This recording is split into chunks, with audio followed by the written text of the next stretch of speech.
Soyez les bienvenus à tous sur Médian TV Afrique. Deux anciens premiers ministres s'affronteront au second tour en Guinée-Bissau le 29 décembre prochain. Domingos Simões Pereira, chef du gouvernement en 2014 et 2015, largement en tête avec 40,13% des voix, et Umaro Sissoko Embalo, ancien premier ministre, également arrivé en deuxième position avec 27,65% des suffrages, selon les résultats publiés par la commission électorale. Sachez que la stabilité de ce pays d'Afrique de l'Ouest de 1,8 million d'habitants en état de crise politique quasiment permanente est l'un des enjeux majeurs de cette élection. Et c'est la première partie, bien sûr, de notre débrief d'aujourd'hui.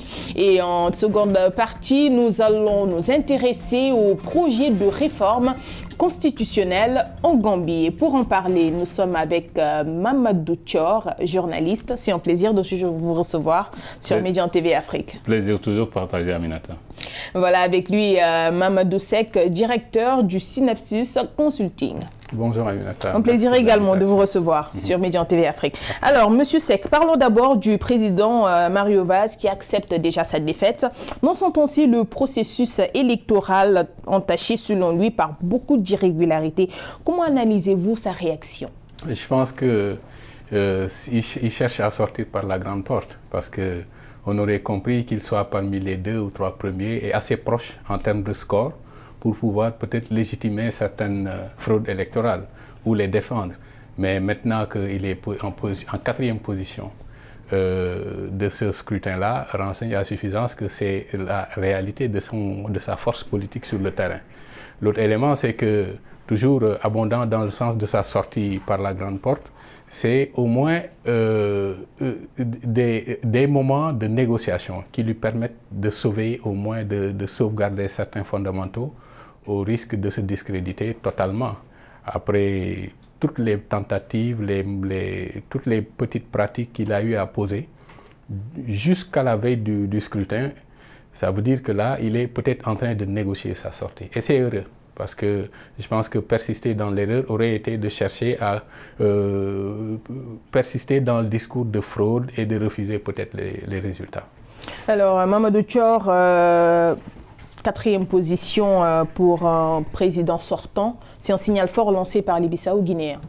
Oui, et moi je dis tout ça pour cela. Parce que quand vous regardez d'où est parti Diomaye, José Mario Vaz, on revient quelque part à la case départ. Lui, il a été élu à 5 ans sous la bannière du PAIGC, le parti historique. Alors, son tombeur pour cette élection-là, Domingos Simões Pereira, avait été son premier ministre, mais après 1 an de mariage, il a commencé à lui mettre des bâtons dans les roues. Il faut dire qu'il y a eu une succession de premiers ministres durant son règne. Oui, il en a eu 7, il faut le faire, 7 en 5 ans. Ça veut dire que c'était l'instabilité totale à la primature. Et on a même vu vraiment un premier ministre supersonique juste avant la campagne, Faustino Embalo, qu'il a nommé et qui a dû démissionner sous la pression de la communauté internationale. Mais donc, Diomaye a joué et a perdu. Parce que, vous savez, quand on regarde, Domingos Simões Pereira qui est arrivé en tête, c'était son premier ministre. S'il avait un peu de tact politique, il aurait pu manœuvrer avec Domingos Simões Pereira et là, le second mandat était assuré.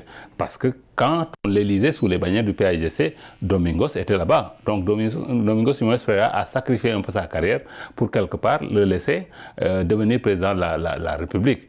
Donc quelque part, le président Vaz a manqué de tact et aujourd'hui il en paye le prix fort. Parce que honnêtement, même 3e position, c'est encore plus honorable, mais 4e position... Je rappelle qu'il s'en est sorti avec 12,41% oui, des suffrages. C'est une vraie humiliation. Mais je pense qu'on voyait venir parce que pas plus tard qu'en juin, il y avait des élections législatives. Il a fait son va-tout parce que lui, ce qu'il a fait, il a joué, il a perdu parce que il a activé, il a encouragé une scission au sein du PAIGC, ce qui a donné le Madame G15, dont le candidat est d'ailleurs classé 2e, qui est arrivé avec 27 députés. Malgré tout, le PAIGC avait presque la majorité. C'était un signal.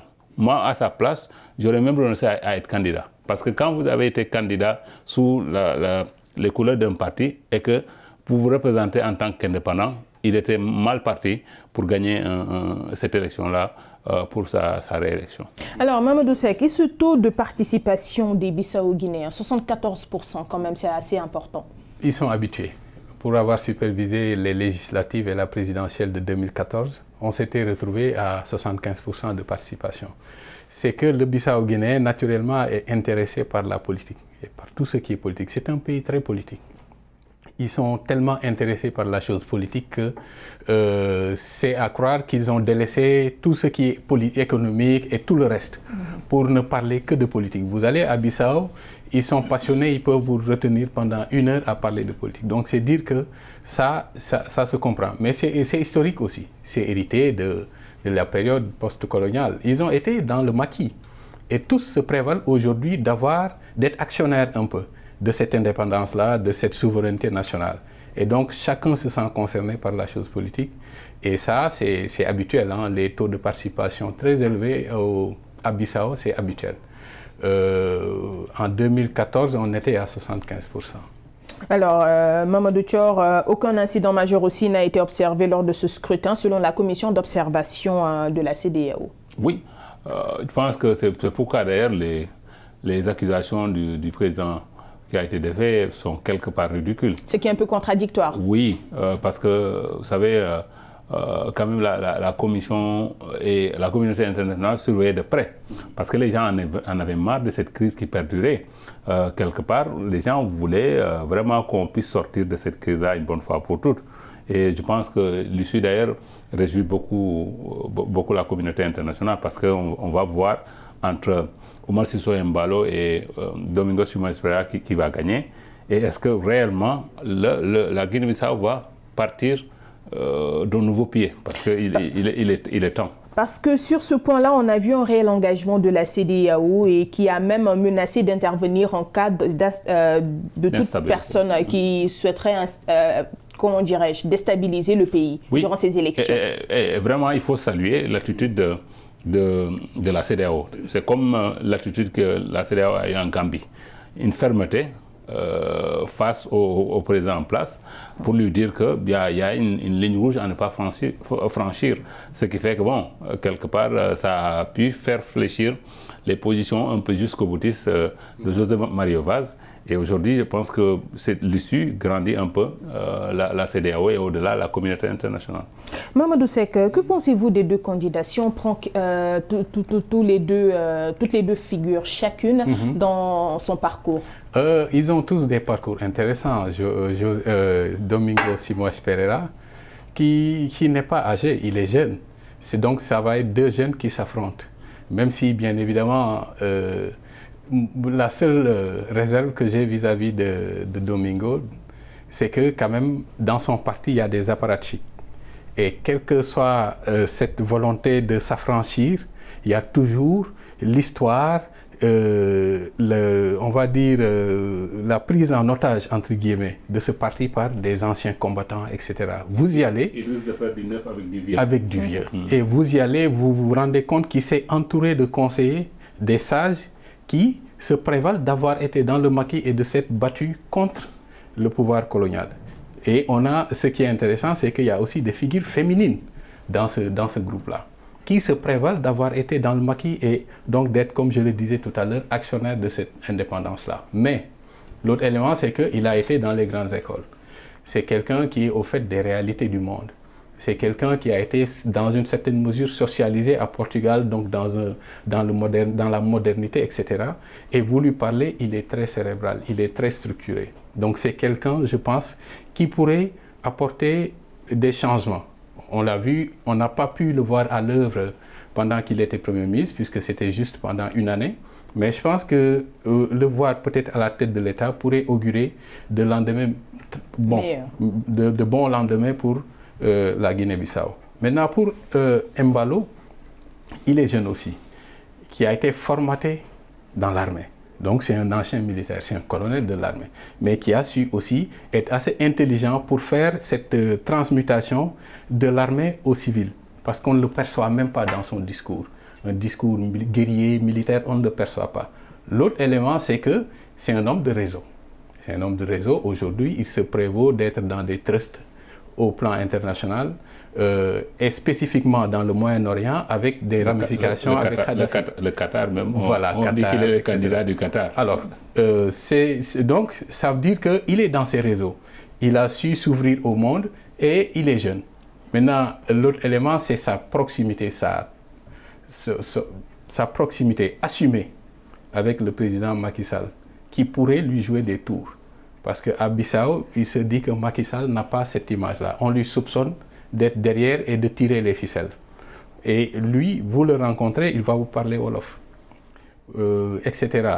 Il réclame et il se dit petit frère du président Macky Sall. Peut-être aussi que c'est la proximité entre les deux pays, parce qu'on sait que c'est des pays frontaliers, la Guinée-Bissau et le Sénégal. Bien sûr, mais en fait ici je parle plus en termes de stratégie, parce que l'opinion, la perception de l'opinion bissau-guinéenne par rapport à cette crise même, il disait que Macky Sall devait assumer un leadership plutôt que de le laisser à un Alpha Condé. Et là, c'est son opinion personnelle. Oui, c'est l'opinion publique qui le dit. Donc, ici, je pense que cette tendance à trop se réclamer proche du pouvoir, de Macky, etc., pourrait lui jouer des tours. Mais je pense que chacun a le profil idéal et maîtrise bien les réalités du pays pour avoir été chacun Premier ministre pour pouvoir gérer ce pays-là. Mamadou Thiaw, vous êtes d'avis? Oui. À regarder les deux parcours, honnêtement, l'offre est très diversifiée et on a l'embarras du choix. Maintenant, et là, l'autre chose intéressante, c'est une guerre fratricide entre, peut-être un ancien du PAIGC et un actuel du PAIGC, Domingo et Oumaro Sissoko Embalo, parce qu'ils sont tous issus de ce parti-là et qu'ils ne vont pas se faire de cadeaux. Mais au moins, on a là, vraiment, en termes de leadership, une offre meilleure que ce qu'on a vu jusque-là, honnêtement. Et je pense que, celui qui sortira vainqueur au soir du 29 décembre, on le verra à l'œuvre, parce que souvent, en Afrique, on a beaucoup d'espoir à regarder un peu les profils, mais quand ils arrivent au pouvoir, on dévie complètement de ses convictions et là on se métamorphose au point de vraiment tout remettre en cause. Et compte tenu du parcours de chacun, si on doit évaluer leurs chances? Oui, mais à regarder, parce que ça aussi c'est de l'arithmétique, vous regardez le score de Domingo, plus de 40%, et là il est déjà en train de faire les yeux doux à Nuno Nabian, qui a eu 13%. Vous faites le calcul pour une mathématique. Consigne de vote. Oui.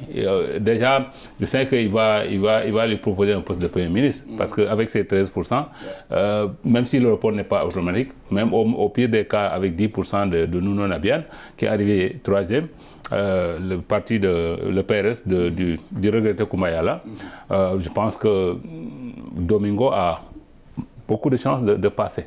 Non, on ne sait jamais, Oumaro Sissoko Embalo, parce que je disais que c'est un truc entre d'anciens amis devenus quelque part ennemis entre guillemets du PAIGC. On ne sait pas comment les électeurs de ce parti historique vont réagir. Il y a le fait aussi, Mamadou le soulignait tout à l'heure, Oumaro est issu des rangs de l'armée, et que l'armée, les militaires bissau-guinéens, pour eux, ce pays-là leur appartient. C'est des légitimistes, donc ils doivent avoir droit de vie et de mort sur tout ce qui se passe dans ce pays. Ils ont justement déclaré qu'ils n'allaient pas se mêler des affaires politiques du pays. Oui, mais le pays est politique. Et il ne peut pas y avoir de dichotomie, juste parce que je porte ma tenue. À partir du moment où je la porte, je fais un shift. Ce n'est pas possible. Ça veut dire que fondamentalement, ils sont politiques. Et ils ont, comme le dit Mamadou, ils ont un droit de regard sur ce qui se passe dans ce pays. Ce qui explique d'ailleurs que ce pays a connu 16 tentatives de coup d'État et 4 coups d'État aboutis. Ça veut dire que fondamentalement, cette armée-là, il y a, on peut dire, des rapports un peu, comment on dit ça, entre l'armée et le civil et le pouvoir politique.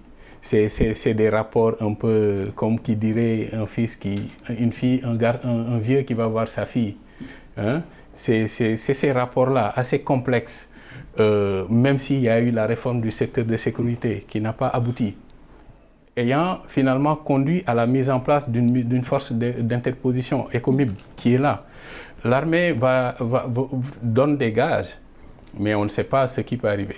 Le seul argument qui peut plaider en leur faveur, c'est que quand même pour la première fois, un mandat est arrivé à terme depuis l'histoire politique de la Guinée-Bissau. Ce président, malgré les crises, malgré tout, c'est un mandat qui est arrivé à terme. On pourrait le devoir à l'ECOMIB, présente sur le terrain, à la réforme du secteur de sécurité, qui a vu quelques subsides, même si le processus n'a pas abouti. Mais je pense qu'en termes de chance, si on fait un peu de politique fiction et de calcul, Nounou Nabiam a le soutien du PRS. Mais on voyait que le PRS était proche du MADEM. Le MADEM, c'est aujourd'hui le deuxième, celui qui est deuxième, donc Sissoko Embalo. Et on a vu que Nounou Nabiam, qui avait soutenu le PAIGC pour les législatives, pour avoir la majorité à l'Assemblée, ils sont en rupture de banc. Ce qui a fait d'ailleurs que lui est parti et a eu le soutien du PRS. Donc rupture de banc, et on sait que le PRS, c'est des transfuges du PAIGC, donc des frères ennemis, qui ne se parlent plus. Je ne pense pas qu'ils iront ensemble. Si on suit la logique des positionnements, probablement on sentirait un glissement de Nounou Nabiam vers le MADEM, où il aurait plus d'espace, parce que apporter un soutien à 20 et quelques % et se prévaloir d'avoir réellement participé n'est pas pareil à apporter un soutien à quelqu'un qui est presque... Mais rien n'est prévisible en politique. Hein? Oui. L'autre élément, l'autre lecture, c'est que Jomav, aujourd'hui, dans sa posture, pencherait logiquement plus pour le MADEM que pour le PAIGC. Donc, si on fait ces calculs-là et on fait de la projection, Embalo n'a pas dit son dernier mot. Il ne faut pas l'écarter, comme dit Mamadou, hein. C'est un calcul. Parce que moi, je ne vois pas Jomav. Je vais soutenir Domingo, qui est son frère ennemi. Donc, ce qui fait que les jeux sont ouverts. Et quand on se rappelle les voisins de Guinée, lors de l'élection d'Alpha Condé, Cellou Dalein Diallo avait presque 45% au premier tour, et Alpha avait 19%, et au second tour, je me pose la question, tout a basculé, et finalement il a perdu. Donc parfois on peut être si proche de l'objectif et rater le coach. Ne pas l'atteindre. Ouais. Et aussi, si le candidat du PAIGC l'emportait, la formation contrôlerait-on la présidence que le gouvernement? Une situation qui devrait faciliter normalement le retour d'une certaine stabilité. Oui, il y a cet avantage-là, parce que le système bissau-guinéen est calqué sur le modèle portugais. C'est le grand défaut. Nous copions de nos colonisateurs. Ça, justement, nous allons y revenir avec la Constitution après. Donc, ce qui fait que souvent, quand il y a entre le Premier ministre et le président, ils ne sont pas issus du même bord, ça pose problème en Guinée-Bissau. Mais bon, ce qui fait que ce serait un avantage, quelque part, que le président soit Domingo Simões Pereira, c'est les Guinéens qui décideront. Ça permettra une certaine stabilité. Mais aussi, en démocratie, il faut des confrontations. Si Oumarou est élu, bon, il faudra peut-être aller, on va l'aborder tout à l'heure, peut-être voir comment réformer le système pour faire en sorte qu'il y ait un parlementarisme avéré ou un présidentialisme concret. Mais avant d'en revenir au système, la victoire d'un adversaire au PAIGC ne menacerait-il pas de prolonger des années de paralysie? Non, je pense pas. La paralysie va prendre fin, quel que soit celui qui sera élu. Moi je pense bien. Parce que quand tu jettes un regard dans le rétroviseur tous les deux, ils savent que, bon, Mamadou le soulignait tout à l'heure, on peut se réjouir du fait qu'au moins pour la première fois, un mandat est arrivé à terme. Et quelque part aussi, c'est à l'honneur du président sortant, même s'il a été battu à plate couture. Donc ce qui fait que, bon, ces paralysies, ils sont conscients que les Bissau-Guinéens en ont marre. Parce qu'aujourd'hui, il y a des urgences de développement dans ce pays-là. On ne peut pas continuer que les politiques et les militaires prennent en otage la Guinée-Bissau. Pendant ce temps, les populations sont en train de trinquer. Vous les écoutez pendant ce processus électoral, ils vous disent vraiment, on voudrait que le pays vraiment enclenche un processus de développement avéré parce que là, nous n'en pouvons plus. Alors, Mamadou Dior l'a égratigné un peu tout à l'heure. L'un des facteurs de cette instabilité, c'est la Constitution. Pensez-vous qu'elle doit être changée pour séparer les différents pouvoirs? Mais ça, c'était même dans l'accord de la feuille de route de Conakry. Il y avait 10 points, parmi lesquels, justement, amorcer les réformes constitutionnelles pour corriger cette difficulté structurelle. Parce que la réalité est que c'est un peu calqué de la Constitution Voilà, portugaise. justement, si on fait un petit rappel, elle est inspirée du Portugal et cette Constitution prévoit un système semi-présidentiel avec un pouvoir exécutif à 2 têtes, un président et un premier ministre désigné par la majorité au Parlement. Absolument, mais ça, on ne peut pas faire ce procès-là au Bissau-Guinéen. Le conflit Mamadou Dia Senghor renseigne à suffisance sur le fait que ce système-là, ce modèle ne marchait plus. Et la transition 4e République, 5e République en France renseigne à suffisance sur ça. Pendant des années, la 4e République a vécu des blocages parce que justement, on ne parvenait pas à avoir cette harmonie-là entre l'exécutif et le législatif. Et la formule, d'ailleurs, Jean Jiquel le disait, le président ne fait qu'inaugurer des chrysanthèmes. C'est dire qu'il n'a aucun rôle dans la gestion du pouvoir. Donc, et c'est pareil ici. Donc, si en plus, parce que moi je le dis toujours, même si je ne fais pas dans le culturalisme, le rapport de l'Africain au pouvoir est complexe. Donc si en plus on vous nomme président, vous vous attendez à tous les honneurs, vous voulez vous arroger, excusez-moi, de tous les pouvoirs, et qu'à l'arrivée, c'est un premier ministre qui exerce réellement ce rôle, c'est des frustrations, c'est des blocages, etc. D'où toutes ces réformes qu'on a vues pour moderniser un peu le pouvoir et donner à chacun le rôle qui devrait être le sien. Et ici, je pense que la meilleure solution, c'est d'aller vers des réformes. Donc, cette constitution n'est pas adaptée au contexte actuel du pays? Nullement. Au-delà du contexte actuel du pays, de la nature même des parties prenantes. Ça fausse l'esprit. Et ça remet en question cette harmonie qu'on devrait avoir à la tête de l'État. Et ici, de plus en plus, vous le voyez, tous les pays qui ont ce régime parlementaire, à la limite, ont quelque part des voies de contournement où ils mettent à la tête quelqu'un qui occupe une stature un peu honorifique. C'est un peu le Royaume-Uni, c'est l'Espagne qui a un roi, etc. etc. Sinon, c'est vraiment, bon, la chancellerie en Allemagne, qui ont su avec intelligence contourner tout ça. Mais pour le reste, on a des systèmes politiques très clarifiés où le président exerce ses missions et le Premier ministre exerce ses rôles de manière assez harmonieuse. Alors, il l'a dit tout à l'heure, Mamadou Seck, mais déjà, on l'a souligné, l'armée s'est engagée à ne plus se mêler des politiques du pays, 7 ans après le coup d'État qui avait interrompu le processus électoral en 2012. Maintenant, j'aimerais bien qu'on en revienne là-dessus, parce que le rôle de l'armée, quand même, est assez important en Guinée-Bissau. Quelle lecture faites-vous déjà de cette déclaration de l'armée? On attend de voir.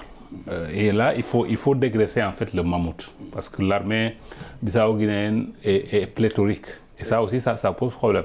Les réformes que Seck disait, évoquait tout à l'heure, c'est ça, il faut oser parachever cette réforme portant sur la sécurité et que tous ces vieux briscards dans l'armée-là aillent se reposer. Parce que ça aussi, je pense que les plus jeunes qui ont été à l'école. Vous savez, dans une armée, quand une armée est cultivée, quand les militaires ont atteint un certain niveau d'études, ce n'est pas des gens qui sont très prompts à aller faire des coups d'État. Je pense que c'est vers cela qu'il faut aller.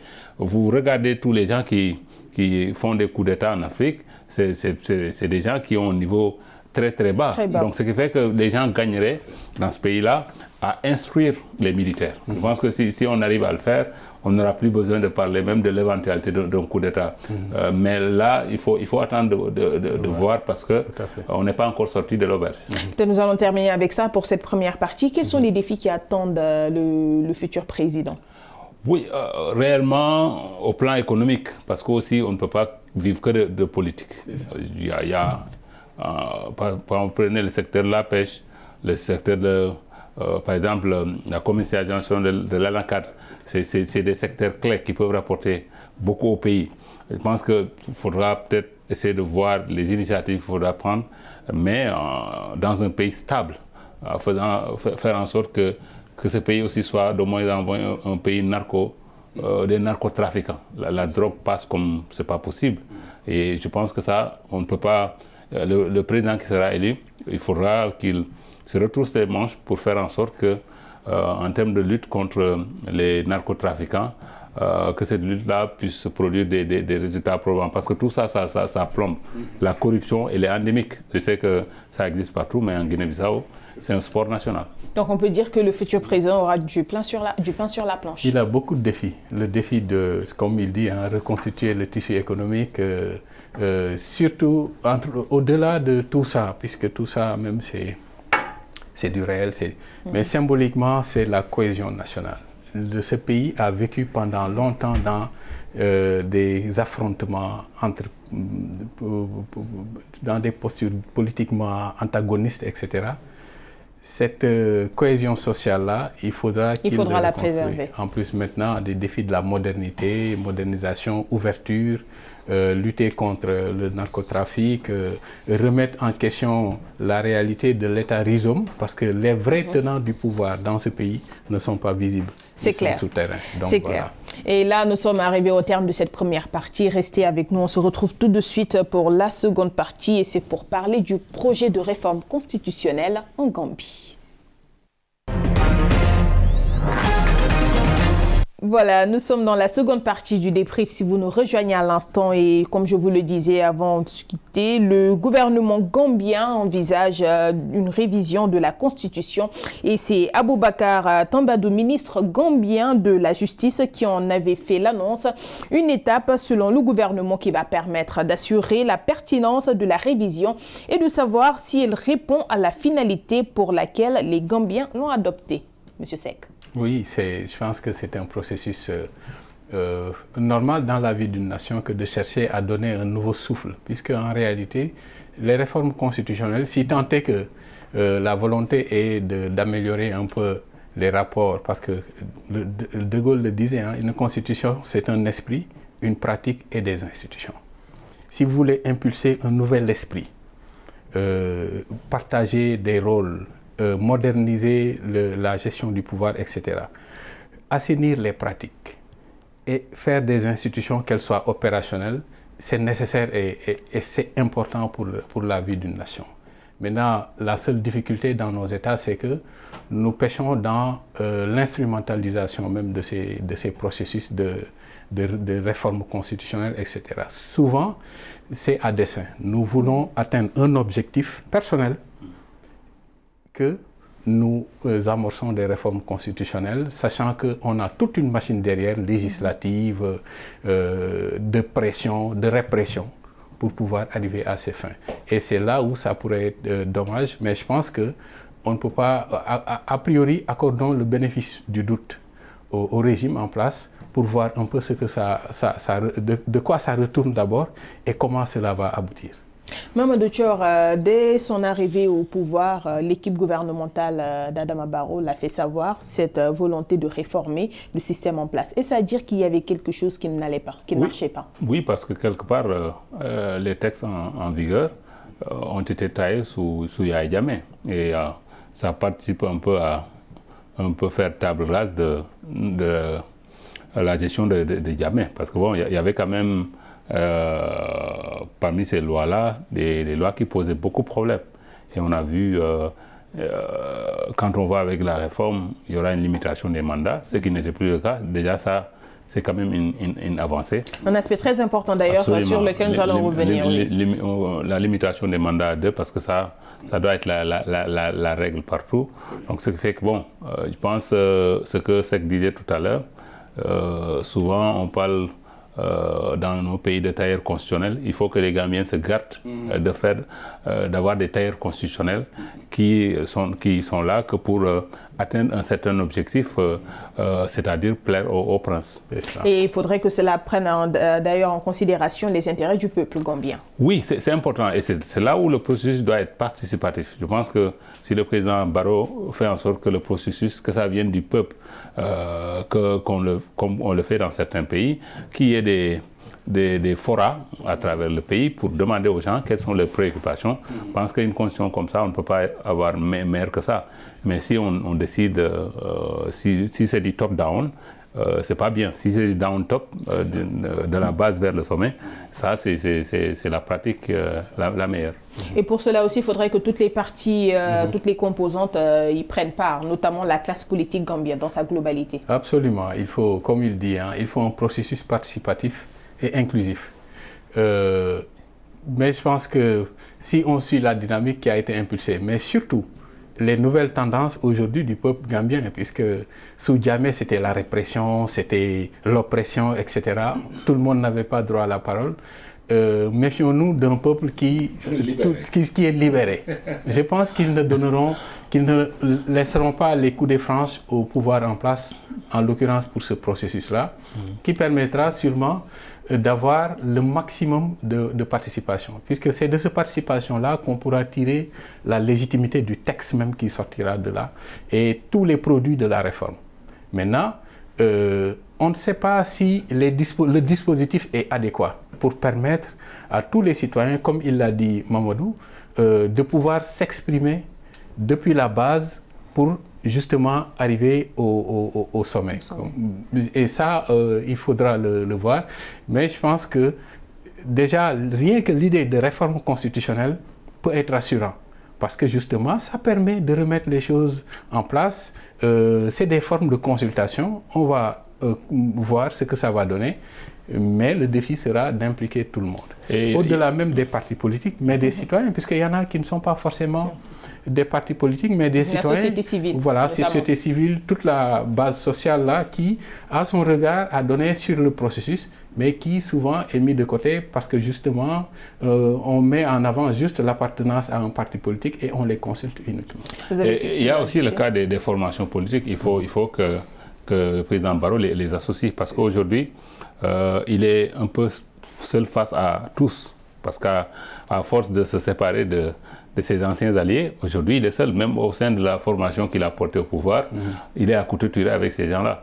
Donc qu'à cela ne tienne, il doit savoir qu'une constitution, vraiment c'est pour l'intérêt du pays et pas pour l'intérêt d'un seul homme. Et sous le régime de l'ancien président Yahya Jammeh, vous l'avez signalé tout à l'heure, la Gambie était caractérisée par des atteintes répétées aux droits humains. Certaines réformes, surtout dans le secteur de la justice criminelle, sont prioritaires selon le gouvernement. Pourquoi? Absolument, parce que, vous savez, ce que je le disais tout à l'heure, à l'époque de Jammeh, les gens, c'était des exécutions sommaires. Moi, il m'arrive de temps en temps d'écouter un peu la commission Vérité et Réconciliation en Gambie. Je ne sais pas si ce qu'ils disent est vrai, mais si c'est vrai, honnêtement, Yahya Jammeh a fait beaucoup de tort aux Gambiens. Bon, parfois il peut y avoir des exagérations, mais quand vous avez vraiment froid dans le dos à écouter certains témoignages, des gens sont amenés, manu militari, tués dans des conditions atroces, à la limite ils sont jetés dans des puits. Donc je pense que c'est pas même si quelqu'un a fauté, c'est pas comme ça. Ça faudrait me signaler que c'est des témoignages issus des, comment dirais-je, de la commission Vérité et Réconciliation, dont les travaux sont publics. On peut le suivre à travers le net en direct ou les éléments qui sont enregistrés. Donc ce qui fait que, bon, par rapport à la justice, il faudra faire en sorte que la Gambie redevienne un état de droit. Parce que sous Daouda Kairaba Jawara, quand même, moi j'ai eu la chance, je connais très bien ce pays-là, j'y vais très souvent, sous Daouda Kairaba Jawara, quand même c'était un état de droit. Les partis politiques, il n'y avait pas une chape de plomb sur les partis comme sous Jammeh. Il y avait des élections, même si Jawara gagnait à chaque fois, mais il y avait quand même une vie politique. Les gens, quand même, il n'y avait pas une justice, disons, qui broyait du tout, comme sous Jammeh. Donc ce qui fait que c'est là où il y a urgence par rapport à la justice. Et par rapport à cette justice-là, les magistrats, c'est un problème. Vous regardez, quand il y a eu cette crise-là qui a élu Barrow, il fallait aller chercher des magistrats au Ghana ou, je ne sais pas, au Nigeria, pour siéger à la Cour suprême. Pour un pays qui a été indépendant depuis 1965, c'est un problème. Il n'y a même pas de magistrats à même de siéger à la Cour suprême gambienne. Donc, de ce côté-là, il faudra faire en sorte. Mais ça, c'est le système éducatif gambien qui pose problème, que je connais très bien. Parce que jusqu'à un passé récent, c'est sur Djamé, il faut le reconnaître qu'il y a eu des universités. Mais les gens s'arrêtaient à ce qu'on appelle au collège. Si vous voulez faire des études poussées, il faut aller en Angleterre ou ailleurs. Donc ce qui fait qu'il n'y a pas eu des élites. Et ça pose problème en termes de magistrats. Il faudra faire en sorte que le pays en dispose. Et en termes d'avocats aussi. Alors vous êtes d'avis avec Mamadou Thior? Oui. En fait, je pense... Et moi, je me pose un peu la question de l'opportunité même de ces réformes. Vu que c'est une commission très importante qui est en train de se dérouler. C'est des travaux importants. Et elle permet même de réconcilier le peuple à son gouvernement. Donc on aurait pu attendre son aboutissement pour essayer justement d'en tirer des enseignements à insérer dans les réformes. Bon, qu'à cela ne tienne, bon, je pense qu'à tout le moins on peut retenir que c'est une bonne dynamique qu'ils sont en train d'enclencher. Et pour revenir aux magistrats, c'est vrai, on a beaucoup parlé de ça, Mamadou, mais je pense qu'il y a un peu le Commonwealth. Ils ont des accords entre eux, entre pays du Commonwealth, qui fait qu'ils peuvent prendre un magistrat qui est de notre pays anglophone. Voilà, de notre pays anglophone pour pouvoir siéger. Maintenant, ce n'est pas très courant dans les autres pays, mais ça a été très récurrent et très courant en Gambie. D'abord, éventuellement parce que il y a la qualité de la formation, mais au-delà de ça, mais aucun des magistrats n'avait ce courage-là finalement d'affronter Yaya Jammeh. Ils se défroquaient tous, ils ont tous fait profil bas et il fallait faire appel à d'autres pour venir siéger. Mais ça, c'est des principes, c'est des accords qu'il y a entre les pays du Commonwealth. Ou, comme le nom l'indique, Commonwealth, c'est des richesses communes. Donc, on partage aussi les ressources humaines pour pouvoir permettre de faire appel à quelqu'un à un certain niveau. C'est là où il faudrait les libérer. Exactement, il faudrait les libérer à travers les textes, revoir ça et promouvoir justement une expertise locale qui puisse assumer ces fonctions-là. Et disons que cette réforme vise notamment à éliminer les lois restrictives sur les médias également. Oui, bon ça ça date de très longtemps.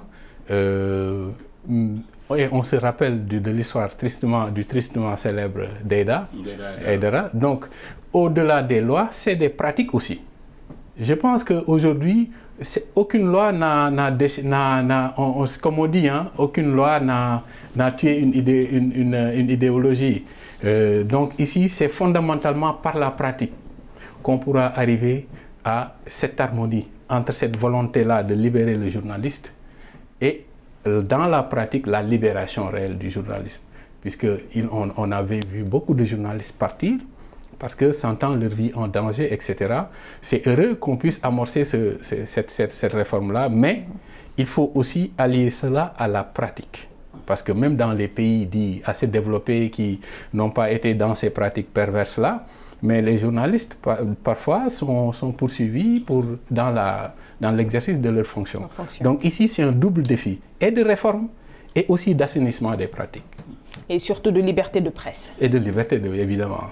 Tout ça. Mamadou Thior, déjà vous qui êtes journaliste, le régime faisait régulièrement arrêter les journalistes, notamment pour sédition, diffamation ou diffusion de fausses nouvelles. Oui, sous Djamé, bon, tout était bon pour qu'on vous mette au gnouf. Et ça, c'est au meilleur des cas, si on ne vous tue pas. Ce qui fait que, comme le cas de Aïdara, quand vous empêchez le régime de tourner en rond, il vous liquide. Donc, honnêtement, bon, quand même, sous Barrow, il y a une libération. On a même vu une télévision privée qui a démarré ses activités en Gambie. Ça renseigne que bon, les choses sont en train de bouger dans le bon sens. Et qu'aujourd'hui, à l'époque de Djamé, le syndicat des journalistes de Gambie, il fallait être téméraire même pour le diriger. Donc, ce qui fait que même à la tête des structures faîtières, il y avait des problèmes parce que les gens étaient obligés de s'exiler. Sinon, vous êtes mis en prison ou au pire des cas, vous êtes exécuté sommairement. Mais là, bon, il y a une libération qui est en train de se faire, une libération de la parole, une libération des médias, des zones de manière générale et de la télévision. Il faut le saluer et aller de l'avant. Et il faudrait dire, les médias sont toujours importants dans toute démocratie, quel que soit dans les pays. Et la liberté de la presse, vu que les journalistes font le link entre le gouvernement et le peuple. Oui, vous savez, la presse, les médias de manière générale sont les porte-parole des populations. Donc aujourd'hui, on ne peut pas se passer de ces supports, même s'il y a les réseaux sociaux aujourd'hui, mais malgré tout, quand même, les médias restent incontournables. Parce qu'en termes d'habitude, souvent les gens sont habitués à passer par les canaux de ces médias-là pour porter le message ou pour porter des revendications. Ce qui fait que, bon, je pense que les gens ne perdent pas de vue cet aspect-là en Gambie et partout ailleurs d'ailleurs. Et la présidentielle qui est prévue en 2021 aussi intéresse. Quel bilan faites-vous déjà des 3 ans de règne du président Adama Barrow? Bon, je pense que le pays quand même rencontre des difficultés. C'est un peu la désillusion, un peu, mais ça, je ne pense pas qu'on puisse fondamentalement l'inscrire juste sous la responsabilité de Barrow, parce que c'est tout un système. C'est des approches systémiques, c'est des dynamiques systémiques, et donc des attentes vis-à-vis de ce système-là. C'est quand même 20 ans, voire plus, d'exercice du pouvoir, 22 ans d'exercice du pouvoir, avec tout ce que ça comporte comme pratique de mauvaise gouvernance, de détournement, d'escapisme, d'économie informelle et parallèle, souterraine, tout ce que vous voulez comme pratique nébuleuse sous Jammeh, et avec aussi des acteurs, des praticiens de ces pratiques-là. Ça veut dire que donc, une large frange de la population a adhéré à ce système. Sinon, il n'aurait pas perduré pendant 22 ans. C'est dire que donc, c'était ça le premier défi. Et comme on le dit en sciences politiques, faire changer de trajectoire un éléphant subitement, ce n'est pas possible. C'est cette image-là. Vous ne pouvez pas dévier un éléphant de sa trajectoire du tic au tac. Ça veut dire que ça va être progressivement et dans un moyen long terme que certaines pratiques vont s'assainir. Et donc ça, je pense que Barrow, il était plus pris par l'euphorie du pouvoir que par la réalité des choses. Ce qui a fait que, bon, il a fait beaucoup de promesses et on se rend compte que c'est un peu la désillusion, c'est un peu le désenchantement. Mais il parvient, je pense, rien que par le fait que les gens aujourd'hui ont cette liberté-là. Vous savez, la liberté, ça vaut quelque chose. Elle est fondamentale. Alors, rien que pour ça, je pense que ça peut combler les petites difficultés ou les grandes qu'il a rencontrées dans son règne, tout en sachant aussi qu'il s'est dédié. Il s'est dédié. Barrow, c'est l'homme qu'on n'attendait pas. Hein, parce que l'histoire, on ne va pas raconter. Mais les Gambiens, ils avaient surtout besoin de changement. De changement, et quelle que soit la personnalité qui était en face de Jammeh, ils allaient voter pour tout sauf Jammeh. Oui, c'est du tout sauf Jammeh. Et finalement, on voit les résultats. Comme le dit Seck, bon, il s'est dédié sur l'histoire du mandat. Absolument. Parce que normalement, il avait dit 3 ans. S'il avait respecté, il allait quitter en ce mois de décembre le pouvoir pour respecter sa parole. Et aujourd'hui, on voit le parti auquel il appartient et qui a permis qu'il soit désigné candidat de l'opposition. Le parti de l'avocat Dabo, ils sont à couteau tiré. Et là, ça n'augure rien de bon pour 2021. Comme vous le dites, son départ est exigé par son propre parti, car selon Ousseynou Darboe, il avait fait cette promesse-là, vous le dites tout à l'heure, de faire un mandat de 3 ans. Mais pourra-t-il tenir cette promesse, selon vous? Est-ce facile? De 3 ans? Oui. Non, déjà, les 3 ans, c'est fini. Il était censé quitter au mois de décembre. Il s'est dédié. Seulement à quelques jours. Il a clairement dit qu'il reste pour 5 ans. C'est ça. Là, il a pris goût au pouvoir. Ça, on revient un peu à ce qu'on dit très souvent. Souvent, quand on sollicite les suffrages de ses compatriotes, on promet mots et merveilles. Mais quand on arrive au pouvoir, on goûte aux délices du pouvoir, les lambris dorés. Mais le fait de se dédire, cela ne crée-t-il pas une certaine déception? Non, je veux dire, le fait qu'il se soit dédié quand même, ça pose problème. Parce que ce qui se passe, s'il avait respecté sa parole, on aurait dû organiser des élections en ce mois de décembre.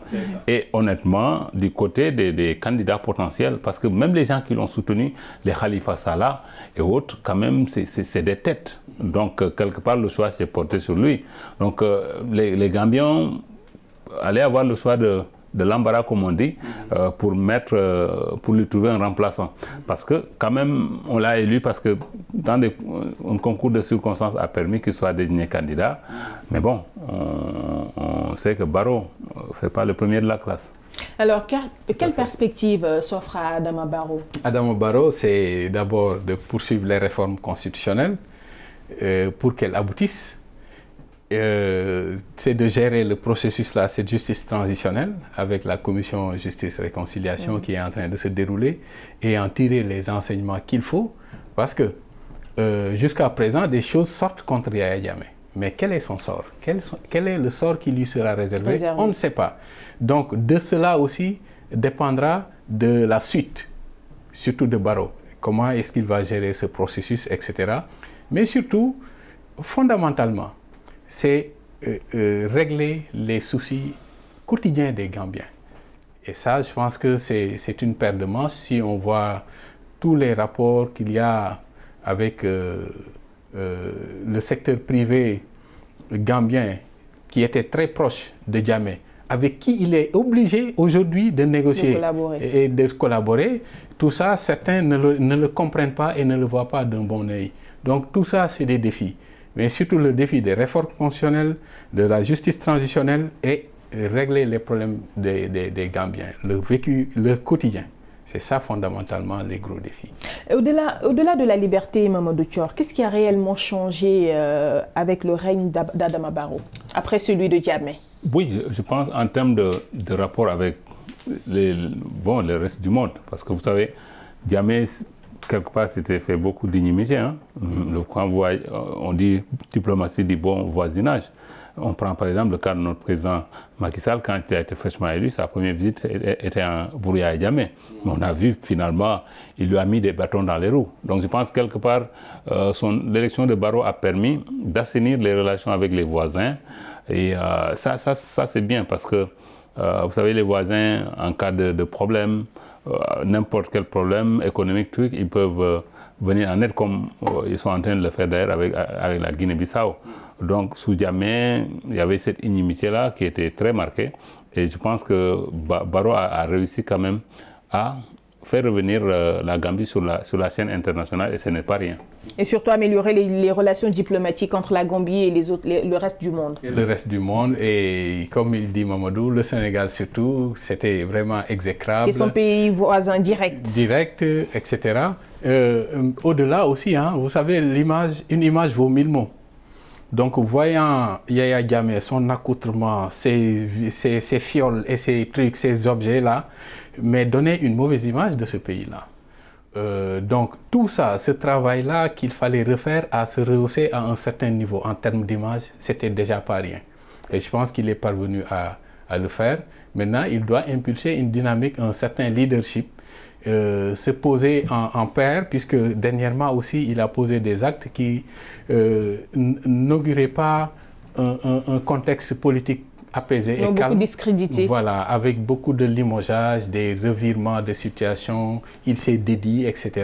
Tout ça, je pense que s'il parvient à les stabiliser et à mener à bon port toutes ces entreprises-là du point de vue constitutionnel, institutionnel, etc., je pense qu'il pourra arriver au moins à redorer son blason, vu que quand même pour ces 3 ans-là, je ne pense pas qu'il ait marqué l'histoire. Et à sortir un peu par la grande porte. Parce que moi, je ne le vois pas solliciter un second mandat. Je pense que si je peux lui donner un conseil, c'est de faire un mandat et de laisser la chance aux autres.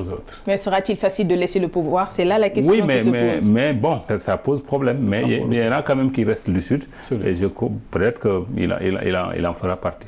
Et si on termine même avec cette question-là, la grande nouveauté du projet, on le sait, on en a parlé tout à l'heure, c'est la réforme, de réforme constitutionnelle plutôt qui porte sur la limitation des mandats présidentiels. Quels seront les enjeux si le texte venait à être adopté? La réforme? Oui, constitutionnelle concernant la limitation des mandats. Oui, mais ça va permettre aux Gambiens, parce que déjà, vous savez, Yamé, ce qu'il disait, 22 ans de pouvoir, à un certain moment, il a fait sauter le verrou, la limitation des mandats, donc il allait s'éterniser, n'eût été un peu ce qui s'est passé en 2016. Donc ce qui fait qu'aujourd'hui, c'est clair, quand on limite les mandats, même si maintenant il faudra voir si Barrow veut rempiler. Est-ce qu'il va s'appliquer un peu la réforme pour dire que c'est mon premier mandat? Est-ce qu'il en fait partie? Et puis il fait encore, s'il est réélu, 5 autres années et puis il s'en va?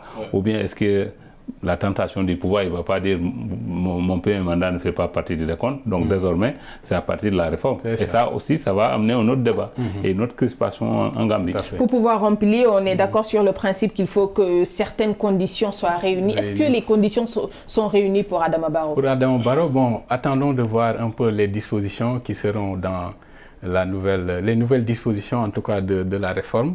Mais je pense qu'il en est à son premier mandat. Je ne pense pas que la réforme constitutionnelle qu'il initie lui-même serait en sa défaveur. Dans tous les cas, on partira du principe qu'il pourra se représenter.